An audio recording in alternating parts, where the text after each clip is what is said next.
कि भारतीय जनता पार्टी तो वो अजगर है जो निगल जाती है अपने सहयोगियों को, और इसके उदाहरण पूरे देश में है। या तो सरेंडर करिए या तो निगल जाएगी। कांग्रेस नेता इमरान प्रतापगढ़ी ने राहुल गांधी की भारत जोड़ो न्याय यात्रा को लेकर कहा कि राहुल की यात्रा को लोगों का प्यार मिल रहा है। वहीं बीजेपी पर निशाना साधते हुए इमरान प्रतापगढ़ी ने कहा कि बीजेपी वो अजगर है जो अपने सहयोगियों को ही खा जाती है। देखिए, राहुल गांधी जी ने पहले भारत जोड़ो यात्रा और बाद में भारत जोड़ो न्याय यात्रा, और न्याय यात्रा की शुरुआत ऐतिहासिक तौर पे उस मणिपुर से जिसकी पीड़ा को, जिसकी तरफ जलते हुए मणिपुर की तरफ प्रधानमंत्री जी झांकना तक नहीं गवारा कर रहे थे, उसकी तरफ राहुल गांधी जी ने देखा।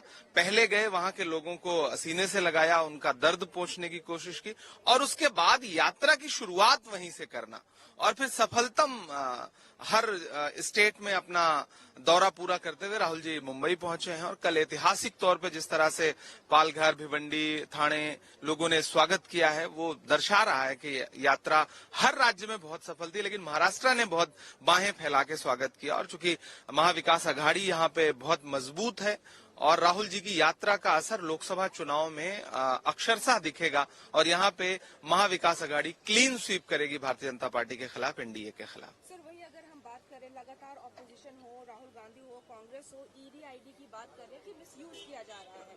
कल तेलंगाना के फॉर्मर चीफ मिनिस्टर की बेटी के कविता को अरेस्ट कर लिया गया है।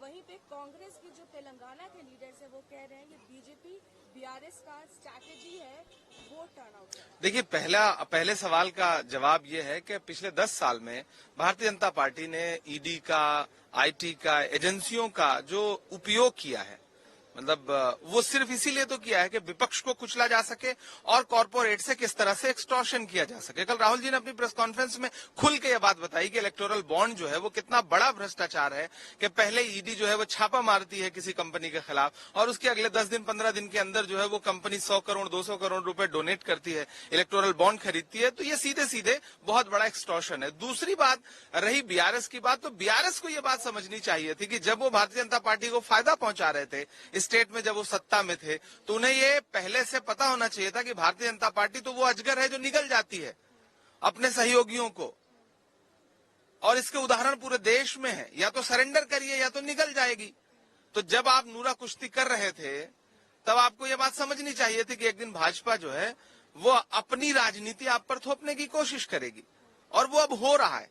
लेकिन देश जानता है, और खासतौर से तेलंगाना, हमारी सरकार वहां बहुत अच्छा काम कर रही है, और कितने भी स्टंट हो जाएं, कांग्रेस वहां पर पूरी मजबूती के साथ लोकसभा चुनाव जीतने जा रही है। सर, मेरा आखिरी सवाल है, वहीं पे आज इलेक्शन कमीशन अपना लोकसभा इलेक्शन के डेट्स अनाउंस हो जाएंगे, कांग्रेस कितनी तैयार है? हम तैयार हैं, पूरी तरह से हैं तैयार। हमारा जो नागपुर में अधिवेशन था उसका टैगलाइन यही था कि हैं तैयार हम तैयार हैं। इस यात्रा ने कार्यकर्ताओं को और जो है वो बूस्ट किया है, चार्ज किया है।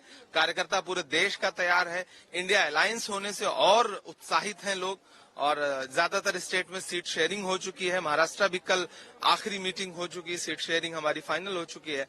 तो हम तैयार हैं, और प्रधानमंत्री जी जो आंकड़े बता रहे हैं उन आंकड़ों से मीलों कोसों दूर हैं वो, ये उनका आंतरिक सर्वे भी कह रहा है। इसीलिए विपक्ष के हर नेता को दबाने, कुचलने, तोड़ने की साजिशें कर रहे हैं। लेकिन इस बार जनता लड़ेगी इलेक्शन इंडिया अलायंस की तरफ से।